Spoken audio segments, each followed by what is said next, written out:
Assalamualaikum warahmatullahi wabarakatuh. Kembali lagi bersama saya. Di video kali ini kita akan belajar tentang materi IPA, yaitu hubungan antar makhluk hidup, simbiosis, rantai makanan, dan jaring-jaring makanan. Oke, langsung kita masuk ke pembahasan yang pertama, yaitu simbiosis. Nah, sekarang kita masuk ke pembahasan yang pertama, yaitu simbiosis. Nah, adik-adik di rumah ada yang tahu apa sih yang dimaksud dengan simbiosis itu? Ya, betul. Simbiosis merupakan hubungan timbal balik yang terjadi antara dua organisme atau biasa disebut dengan makhluk hidup. Nah, adik-adik perlu adik-adik ketahui juga dan ingat bahwa simbiosis dibagi menjadi beberapa bagian, yaitu yang pertama simbiosis mutualisme, yang kedua simbiosis parasitisme, yang ketiga simbiosis komensalisme, dan yang keempat simbiosis amensalisme, dan yang terakhir yang kelima yaitu simbiosis netralisme. Nah, adik-adik selanjutnya akan dijelaskan pengertian dan contoh dari masing-masing simbiosis yang tadi telah disebutkan. Disimak baik-baik ya adik-adik. Oke, adik-adik, kita masuk ke pembahasan yang pertama. Di pembahasan yang pertama, adik-adik akan mengetahui pengertian dan contoh dari simbiosis mutualisme. Nah, simbiosis mutualisme merupakan hubungan timbal balik yang saling menguntungkan antara dua makhluk hidup. Nah, adik-adik, berikut adalah contoh simbiosis mutualisme. Contohnya yaitu kerbau dan burung jalak. Nah, adik-adik, ada yang tahu kenapa kerbau dan burung jalak termasuk ke dalam simbiosis mutualisme? Ya, karena tubuh kerbau menjadi bersih karena kutu di tubuhnya dimakan oleh burung jalak. Sementara burung jalak mendapat makanan karena memakan kutu di tubuh kerbau. Nah, adik-adik, selanjutnya kita masuk ke pembahasan yang kedua. Di pembahasan yang kedua, kita akan mengetahui penjelasan tentang simbiosis parasitisme.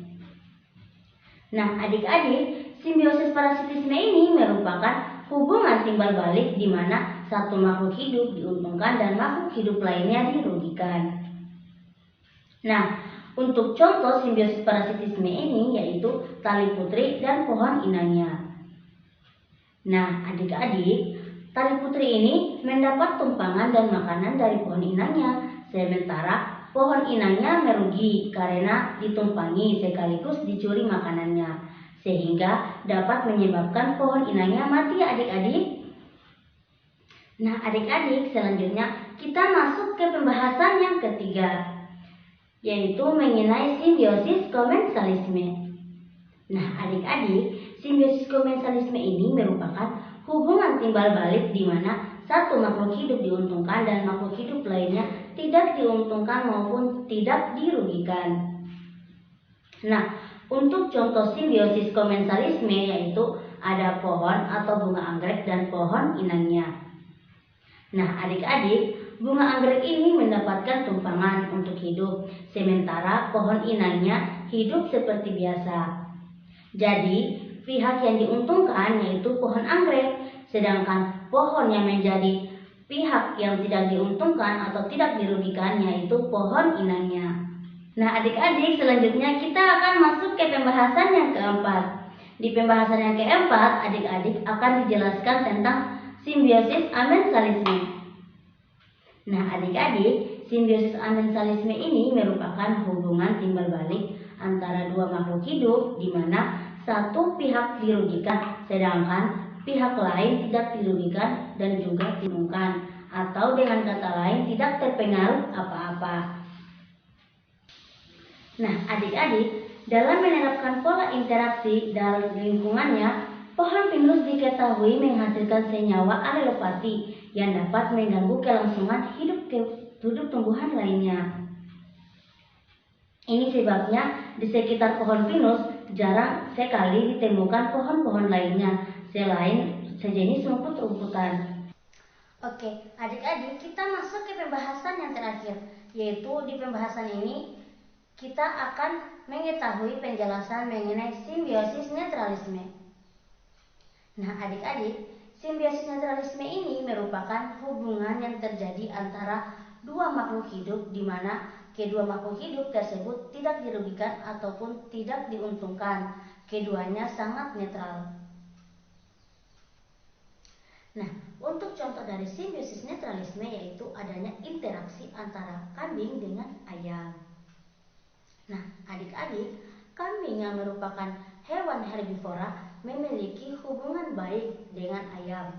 Hal ini ditunjukkan dengan keakraban mereka apabila disatukan dalam satu wilayah tertentu. Keduanya tidak akan memperebutkan makanan ataupun wilayah mereka. Mereka justru berbaur satu sama lain. Selain itu, faktor perbedaan makanan antara keduanya inilah yang menjadi faktor terpenting kedua makhluk hidup ini. Oke, adik-adik, setelah kita mengetahui tentang simbiosis, selanjutnya kita masuk ke pembahasan yang berikutnya, yaitu rantai makanan. Nah, sebelumnya, ada yang tahu tidak apa sih yang dimaksud dengan rantai makanan? Ya, rantai makanan adalah peristiwa makan dan dimakan antara makhluk hidup dengan urutan tertentu. Dalam rantai makanan, ada makhluk hidup yang berpengaruh sebagai konsumen dan produsen. Nah, adik-adik, konsumen yaitu makhluk hidup yang tidak dapat membuat makanan sendiri. Konsumen tergantung pada makhluk hidup lain, contohnya yaitu manusia dan hewan. Manusia dan hewan tidak bisa hidup tanpa adanya komponen ekosistem abiotik dan biotik. Sedangkan produsen adalah makhluk hidup yang dapat membuat makanannya sendiri, contohnya tumbuhan hijau. Nah, teman-teman, konsumen yang dapat memperoleh makanan langsung dari produsen disebut konsumen pertama. Nah, adik-adik, konsumen yang memperoleh makanan langsung dari produsen disebut konsumen pertama atau konsumen tingkat 1. Sementara konsumen yang memperoleh makanan dari konsumen 1 dinamakan konsumen tingkat 2 dan seterusnya. Nah, adik-adik, dalam komponen rantai makanan itu terbagi menjadi 3 bagian. Apa saja? Ya, yaitu ada konsumen primer, konsumen sekunder, dan konsumen tersier. Nah, adik-adik, berikut adalah penjelasan dari masing-masing konsumen berdasarkan tingkatan tersebut. Yang pertama ada konsumen primer. Ya, adik-adik, konsumen primer ialah merupakan konsumen pertama yang mana ia mendapatkan energi langsung dari produsennya. Contohnya adalah suatu makhluk hidup yang termasuk herbivora seperti sapi, kerbau, kelinci, dan lain-lain. Nah, adik-adik, jika dilihat dari ekosistem sawah yang menjadi atau berperan sebagai konsumen primer yaitu belalang, karena belalang langsung memakan produsen yaitu tumbuhan hijau. Selanjutnya konsumen yang kedua yaitu ada konsumen sekunder. Nah, adik-adik, konsumen sekunder ini merupakan konsumen kedua yang mendapatkan sumber energi atau makanan dari konsumen pertama. Contohnya adalah pada hewan pemakan daging atau biasa disebut juga sebagai hewan karnivora. Contohnya adalah misalkan seekor kucing, seekor anjing, seekor ular, dan lain-lain. Nah, adik-adik, kita lihat di contoh dalam ekosistem sawah yang berperan sebagai konsumen sekunder yaitu bisa katak ataupun ular ya adik-adik. Nah, selanjutnya ada konsumen ketiga yaitu konsumen tersier. Nah, adik-adik, konsumen tersier ini merupakan konsumen yang mendapatkan sumber energi dengan cara memakan konsumen kedua. Contohnya yaitu burung elang, singa, harimau, dan lain-lain. Nah, untuk contoh yang sama dalam sebuah ekosistem sawah yang berperan sebagai konsumen tersier atau konsumen tingkat 3 yaitu burung elang ya teman-teman. Nah, adik-adik, dalam komponen rantai makanan selain adanya konsumen dan produsen, ada juga dekomposer atau penyurai. Nah, adik-adik, dekomposer atau penyurai ini adalah organisme yang berperan menguraikan zat organik menjadi zat anorganik. Nah, perlu adik-adik ketahui juga, dekomposer dapat menguraikan bangkai dan tumbuhan yang sudah lama mati, lalu nutrisi yang terjadi di dalamnya akan digunakan oleh produsen atau tumbuhan sebagai sumber nutrisi. Nah, adik-adik, dalam rangkaian makanan di dalam ekosistem laut ini, fitoplankton berperan sebagai produsen karena jumlahnya yang sangat banyak dan menjadi cadangan makanan bagi sebagian besar makhluk hidup yang ada di ekosistem air. Kemudian, zooplankton berperan sebagai konsumen tingkat 1. Ikan-ikan kecil berperan sebagai konsumen tingkat 2. Ikan sedang berperan sebagai konsumen tingkat 3. Dan ikan besar berperan sebagai konsumen tingkat 4 atau sebagai puncak. Serta, jika ikan besar mati, maka akan diuraikan oleh dekomposer atau penyurai berupa mikroorganismenya adik-adik. Nah, adik-adik, setelah kita mengetahui tentang simbiosis, rantai makanan, selanjutnya kita masuk ke pembahasan yang terakhir yaitu tentang jaring-jaring makanan. Nah, adik-adik di rumah, ada yang tahu apa sih jaring-jaring makanan itu? Ya, jaring-jaring makanan merupakan kumpulan beberapa rantai makanan yang saling berhubungan.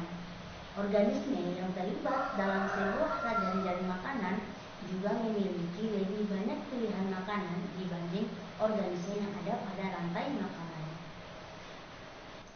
Jadi, perbedaannya adalah dalam rantai makanan, organisme yang berperan sebagai konsumen hanya memiliki satu pilihan makanan saja. Sedangkan dalam jaring-jaring makanan, organisme yang berperan sebagai konsumen memiliki banyak pilihan makanan. Serta organisme dalam jaring-jaring makanan itu lebih banyak dibanding organisme dalam rantai makanan. Nah, adik-adik, berikut adalah contoh jaring-jaring makanan pada ekosistem kebun. Bisa adik-adik lihat sendiri di gambar bahwa tumbuhan sebagai produsen dan penghasil makanan sendiri dimakan oleh konsumen tingkat pertama yaitu belalang, burung pemakan biji, tikus, dan kelinci. Lalu belalang dimakan oleh laba-laba, kemudian burung pemakan biji dimakan oleh ular, elang, dan rubah. Kemudian tikus dan kelinci dimakan oleh rubah dan juga elang. Lalu laba-laba dimakan oleh ular dan burung pemakan serangga. Burung pemakan serangga dimakan oleh burung elang dan rubah. Kemudian ular dimakan oleh burung elang. Dan jika burung elang dan rubah mati, maka mereka akan dimakan oleh bakteri penyurai.